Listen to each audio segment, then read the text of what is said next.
Cheesy the Podcast, presented by Just Cheesy Productions.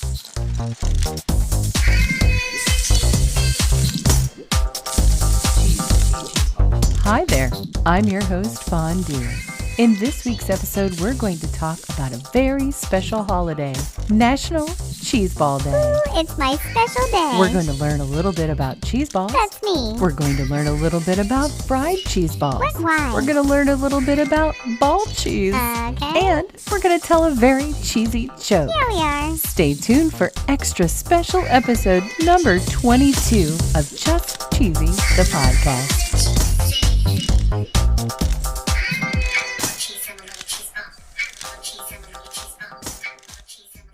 So, Cheesy, do you know what today is? Easter. Right, but what makes today extra special? Today Easter. is April 17th. Easter? What is today? Easter, I don't know. It's National Cheeseball Day. Oh, that's right. It's your own very special day. Yeah, it is. Do you have any idea how cheeseballs began? Not a clue. Well, if you remember back in episode 14, we talked about presidents and cheese. Yeah. And if you remember in that episode about the 900 cows it took to make a 1,200-pound cheese called the mammoth cheese. Holy cow. I originally thought they meant a wheel of cheese, Me but too. apparently they made a cheese ball. Oh. According to JesseYancey.com, in an article called Cheeseballs, A Political History, they talk about the mammoth cheese in 1801 being donated to the president at the time, who was Thomas Jefferson. Okay. But cheeseballs as we know it don't actually appear until 1944. Really? Virginia Stafford was a columnist for the Minneapolis Star. It said that she aspired to, quote, eat her way around the world.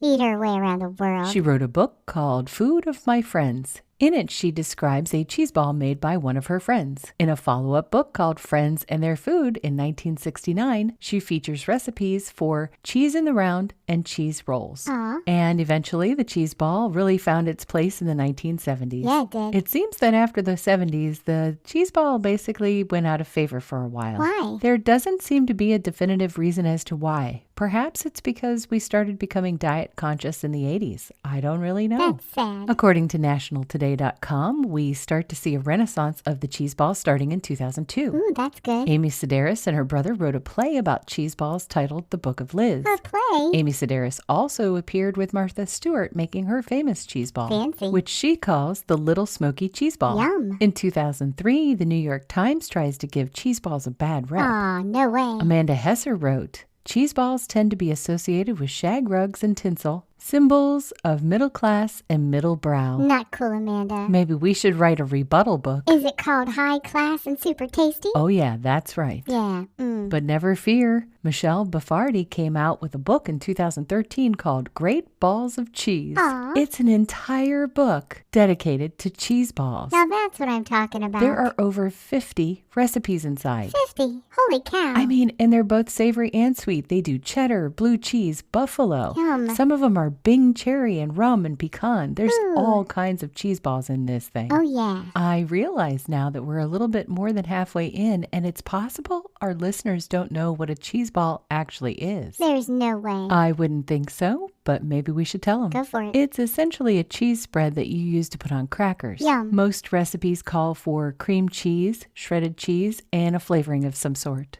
I've been known to make a mean cheese ball myself. You have? I sure have. I'm going to put a few recipes in our show notes this week so you can have them for yourself. Nice. And if you follow us on Pinterest or Instagram, I'm going to actually include some pictures with this week's show. Oh, that's exciting. But my favorite recipe is 1 8-ounce stick of cream cheese, 1 stick, 1 12-ounce bag of shredded cheddar, shredded cheddar, 1 packet of the 1.4-ounce vegetable recipe mix from Knorr, Ooh. Knorr. Knorr, okay, Mix your cream cheese, okay, your shredded cheese, half the bag, okay. and the entire packet of Knorr. All right. Smush it all up into a ball Smush it. Smush it real good. and roll that ball in the remaining Roll it up. cheddar cheese. Let it refrigerate for about an hour or two. Okay. And then that's it. Ooh. Plop it on a table, put out some crackers, and now you've got a delicious cheese ball. So yummy. Knorr Vegetable Mix, not a sponsor, Nope. but if they were, their ad would go right here. Can you name another type of cheese ball, Cheesy? There are more types of cheese balls? Yep. We're going to talk about 3 more. Really? Can you name one? Cheeseball. Okay. Cheeseball. Okay. And cheeseball? Well, one of the cheese balls is called cheese puff. Cheese puff. If you remember back to episode number 16, we talked about National Cheese Doodle Day. Oh, that's right. And we discussed Cheese cheese puffs. That's right. Cheese puffs were invented in the 1930s. Oh, yeah. And according to Wikipedia, if you remember, they were manufactured by extruding heated corn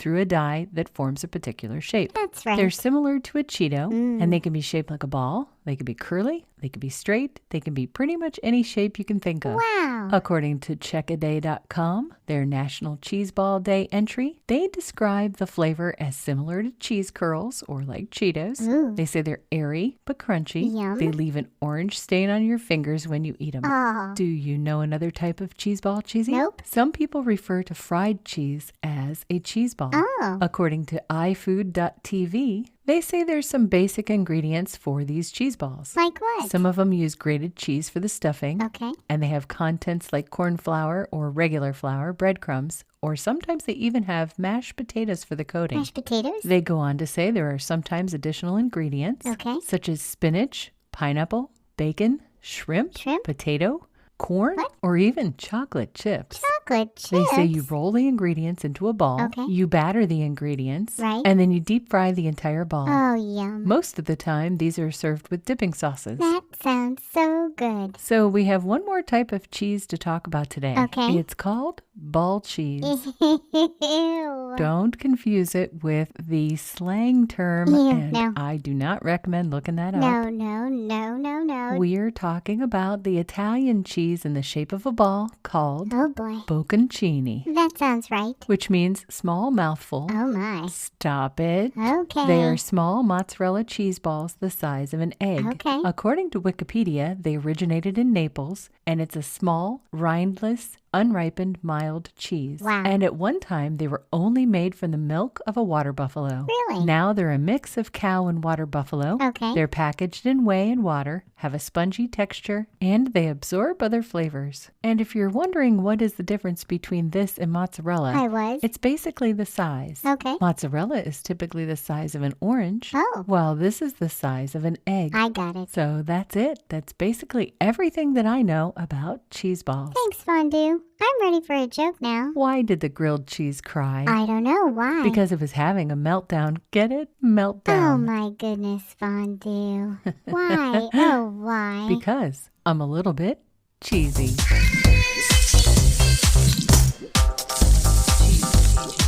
Thanks for listening to episode number 22. Thank you. Don't forget to check us out on Pinterest and Instagram this week as we celebrate Cheesy's big day. Stay cheesy, everybody.